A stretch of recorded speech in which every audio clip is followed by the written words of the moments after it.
Dobrý ráno. 6 ráno, vole.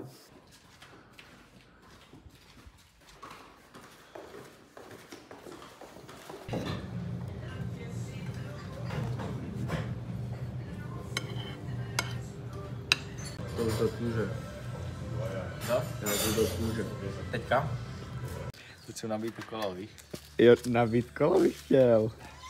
Prosím, nesmím poprosit. Kam to už je na YouTube? Všechno máme, to je rovnou na YouTube. No, Kam víš, jak to říkal, kámo, Polreich? To je rovnou na Mars. Prosím tě, to půjde na Mars, přímý přenos. Pojď, asi máš defekt. Ukaž mi to. Čau. Zdravil, ty tady nemáš kámoše. Kámoši se prdele. To pódium bylo, ale projeli ty. Cyklokroslařský mančák, který to... Jo, vole, tak co fakt čas. Jaká, vole? Jenom si razítka, o to je to lepší. Ty pičo, vyměnil jsi ty trenky, jak jsi posral? S 20 Tomáš Sivok, Pierre Bucket Cycling. 23 Jakub Husán, Pierre Bucket Cycling. Tomáš Sivok. To je Kristián se vohnul. Váhejte uši a pojďte na váhu. Opět, vole, jedem. Kolikže mám? 65? Já to nevím. Pojď.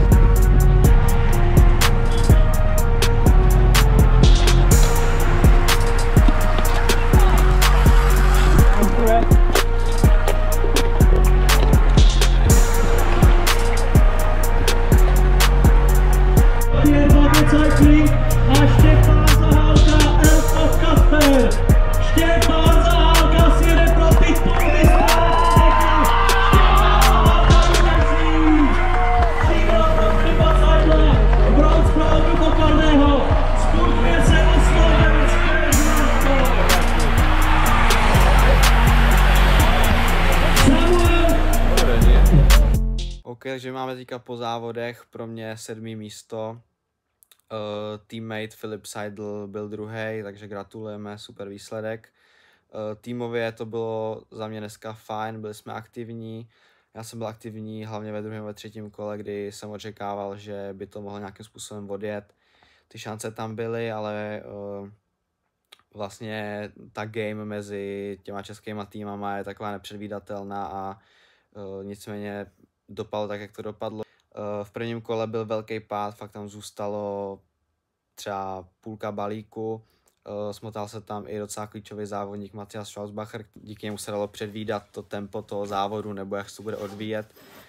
Takže ten se smotal, zabalil, takže takhle se to nějak jako protřídilo, škoda toho Mathiase určitě a spalo tam i víc lidí, jakože byl to fakt velký pád v rychlosti, v zatáčce.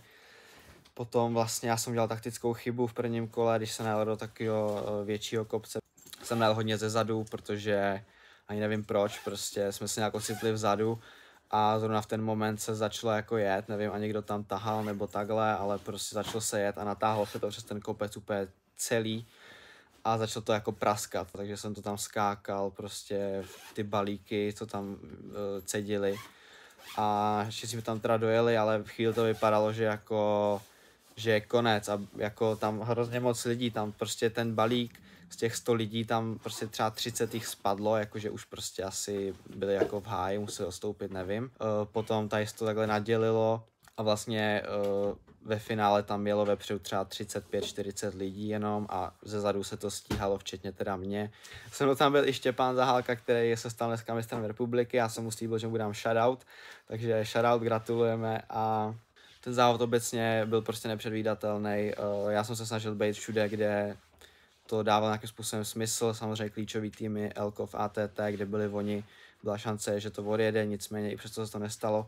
Samozřejmě tam hráli roli i Slováci, protože tohle je spojený mistrovství, takže tam ta game prostě byla fakt jako složitá, prostě pro mě teda 7. místo, dojel teda 3členný únik, Zahec, Filip Seidl od nás a někdo z Prostějova, jak se jmenuje?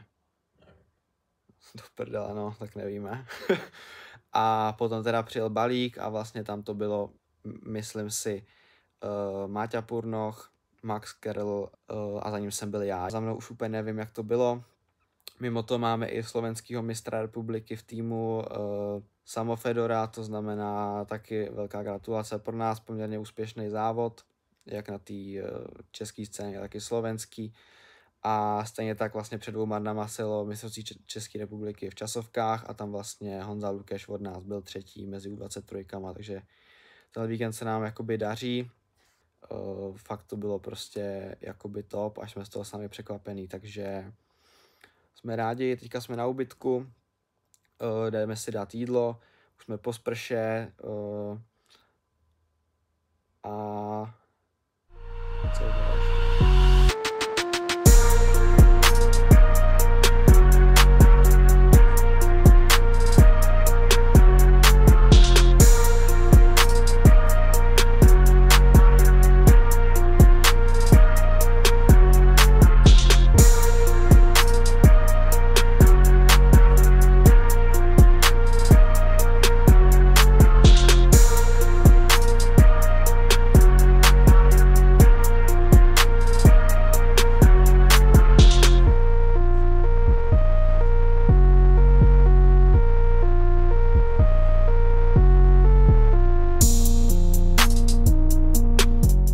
Prozradíš nám tvoji dnešní taktiku, nebo to necháš v tajnosti? Nebudu to nechávat v tajnosti. Rozhodně ne, protože já nic netajím a mým fanouškům chci dát to nejvíc. Můj hlavní účel byl dneska nespadnout.